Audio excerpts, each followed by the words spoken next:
како што ги разбираме денес, се во голема мера производ на западната мисла и водат потекло од широките природни права на 18 век. Во оваа смисла се каже дека се продолжение на долгата филозофска и идеолошка традиција која се развива од просветителството.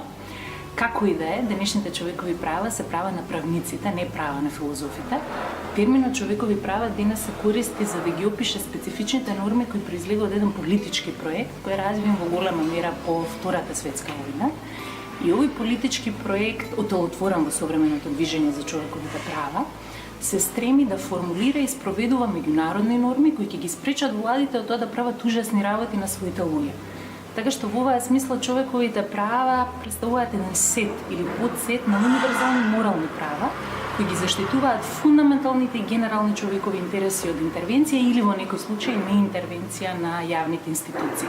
Значи минимални стандарди дизајнирани да ги заштитат овие морално валидни фундаментални човекови интереси, конкретно злоупотреби на политичката моќ. Значи, тие се справуваат со сериозни политички злоупотреби, кои што гледаме ги поткопуваат овие фундаментални интереси и ги лишуваат луѓето од достоинство. И во таа смисла нивната содржина е исто толку разнородна колку и самите овие злоупотреби. Имаме цели семејствена права, например безбедносни права, права врзани со правична постапка, основни слободи и социјални права.